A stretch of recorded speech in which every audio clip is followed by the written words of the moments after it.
Welcome to our US Briefing Show. Today, we've got some exciting stories to share. First up, Cristiano Ronaldo might still be in the game. Although he's finished with Al-Nassr, there's buzz that he could jump into the FIFA Club World Cup, especially if clubs show interest. FIFA's expanding the tournament to 32 teams, and Ronaldo's next team could be in Brazil, with clubs like Botafogo eyeing him. The world is watching to see if Ronaldo will make a surprise appearance. Next, gold prices are on a roller coaster ride. Thanks to economic uncertainty and central banks snapping up gold reserves, the precious metal is climbing higher than ever. Goldman Sachs predicts gold could hit $3,700 an ounce by 2025. It's viewed as a safe haven, especially as countries diversify their assets and bypass sanctions. So, gold lovers, keep your eyes on the shiny stuff. Finally, in Mongolia, the prime minister is facing a confidence vote amid protests. The unrest is fueled by allegations about his son's lavish lifestyle, sparking worries over corruption and democracy. Critics say the government is using this scandal to extend presidential powers, while protesters demand reforms. It's a tense time for Mongolia's fragile democracy, and all eyes are on the political future. Please continue to watch for more detailed stories.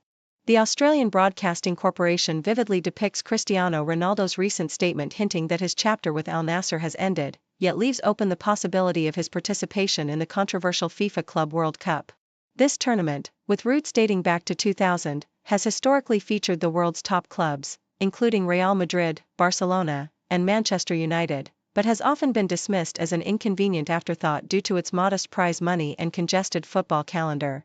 Now, FIFA's ambitious plan to expand the tournament to 32 teams, hosted in the USA, has sparked criticism from coaches and fans alike, citing fixture congestion and lack of broadcast interest, despite the tournament's potential to showcase global talent and generate significant revenue. Interestingly, Ronaldo's potential inclusion hinges on FIFA's recent exceptional registration window, which allows players like him to switch teams temporarily for the event, raising questions about whether he might join a Brazilian club or another team to participate, especially since his current contract with Al-Nassr ends on June 30. The South China Morning Post provides a compelling look at the surge in gold prices driven not only by economic uncertainty but significantly by central banks increasing gold reserves. Following Russia's invasion of Ukraine in 2022, central banks worldwide have drastically boosted their gold holdings, with some like the US, Germany, and France holding over 70% of their reserves in gold, reflecting a shift away from reliance on foreign currencies and the US dollar-centric financial system. This trend is further fueled by efforts to develop gold-backed digital assets and trading systems that bypass traditional monetary channels, often motivated by economic benefits and national security concerns.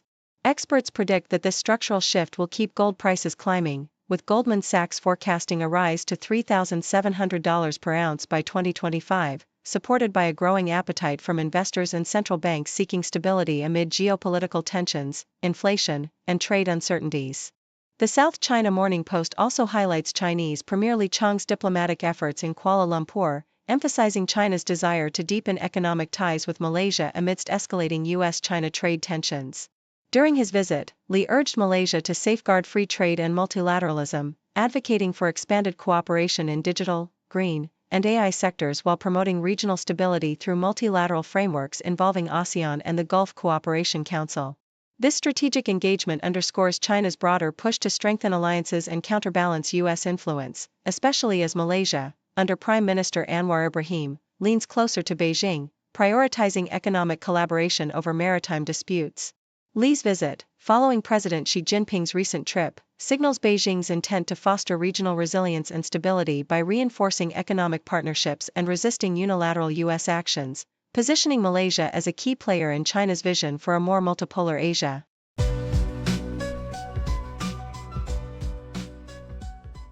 South China Morning Post reports that Taiwan is undertaking a comprehensive vetting process involving over 747,000 civil servants, educators, and military personnel to root out mainland Chinese IDs and residency documents amid heightened concerns over Beijing's influence and espionage.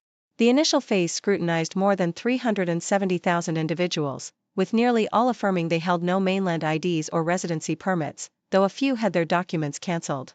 The crackdown, initiated by the Mainland Affairs Council under directives from Taiwanese leadership, aims to counter Beijing's strategy of encouraging Taiwan residents to settle on the mainland, which blurs national identity and complicates security efforts. Critics within Taiwan have questioned the legal basis of these loyalty checks, fearing they could be abused, while authorities maintain that such measures are necessary to safeguard national security, especially given China's increasing military and intelligence activities against Taiwan. Beijing has condemned the investigation as an attempt to weaponize fear, further straining cross-strait relations and fueling internal political debates over sovereignty and loyalty. The Guardian details Mongolia's turbulent political landscape as protests erupt over allegations that Prime Minister Ayunurdan Luvsanamsrai's son leads a lifestyle of apparent excess, fueling fears of corruption and inequality. The protests, rooted in reports of lavish gifts and luxury possessions shared on social media, threaten to topple the government amid accusations that the Prime Minister's family is enjoying wealth far beyond their civil service roles. The political tension is compounded by President Hurlsuk's ambitions to extend his influence, potentially through dissolving the parliament or altering constitutional limits on presidential terms. The coalition's fracturing, driven by disagreements over economic reforms and the influence of wealthy private interests in strategic sectors like mining, underscores the fragile state of Mongolia's democracy. With its economy heavily reliant on mineral exports to China, the country faces internal strife as it struggles to modernize, diversify, and address corruption, all while navigating the geopolitical pressures from its powerful neighbors Russia and China. South China Morning Post also reports that Japan has extended a strategic offer to assist the United States in revitalizing its shipbuilding industry, which is increasingly vital in the face of China's dominance in global maritime manufacturing. Prime Minister Shigeru Ishiba announced Japan's willingness to collaborate, emphasizing the country's advanced icebreaker technology and maritime expertise, especially in polar navigation. This cooperation aims to help the U.S. repair and build military ships domestically, potentially offsetting the impact of upcoming tariffs and strengthening alliances amid rising tensions in the Indo-Pacific. Japan's initiative also seeks to restore its declining share in the global shipbuilding market, which has shrunk from 50% in the early 1990s to just 10% today, largely due to China's surge.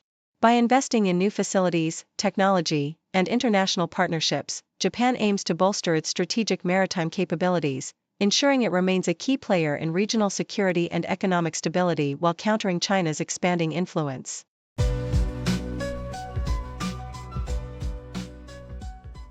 Australian Broadcasting Corporation reports that The Handmaid's Tale, which debuted to widespread acclaim in 2017, initially captured the cultural zeitgeist with its powerful visual storytelling and timely themes of women's oppression and authoritarianism. The series, adapted from Margaret Atwood's novel, resonated deeply during the rise of the Me Too movement and shifting political landscapes, with its striking imagery, such as overhead shots symbolizing powerlessness and geometric designs echoing Gilead's sterility, enhancing its impact. However, as the show progressed beyond the original novel's storyline, it faced criticism for diverging from its initial narrative and for becoming increasingly violent and sensationalized, with some viewers feeling that its portrayal of misogyny and violence grew gratuitous and disconnected from the real-world struggles it aimed to depict. The series' portrayal of women, particularly the central character June, became more ambiguous and less compelling, with some arguing that the show's focus shifted from meaningful commentary to a grittier, more sensationalist drama. The cultural symbolism of the red cloak and white hat has persisted, but the show's evolution has sparked debate about its legacy, whether it will be remembered as a reflection of a specific moment in time or as a cautionary tale that lost its way in later seasons. Yahoo US describes how Donald Trump's recent actions have intensified tensions surrounding Harvard University, with the former president threatening to withdraw billions of dollars in federal funding and accusing the institution of anti-Semitism. Harvard responded swiftly by launching legal challenges, and the federal government temporarily blocked Trump's attempt to ban international students from enrolling. This political clash has prompted calls from Harvard's former leaders, like Drew Gilpin-Faust, for Americans to defend democratic values and resist threats to academic independence. Meanwhile, Hong Kong's education authorities have urged universities to attract top talent by welcoming students affected by Trump's restrictions, highlighting the global repercussions of the U.S.'s internal conflicts. Trump's Memorial Day speech, which traditionally honors fallen soldiers, was marred by partisan rhetoric and boasts about his achievements, reflecting his ongoing use of national moments for political self-promotion. The broader impact of his policies is evident in declining international tourism to the U.S., as countries hit by tariffs see fewer visitors, and in the troubling rise of Islamic State recruitment propaganda exploiting the chaos and disarray caused by Trump's foreign and domestic policies. These developments underscore a period of heightened political polarization and global instability, with the U.S.'s domestic and international reputation increasingly at risk. Thank you for tuning in.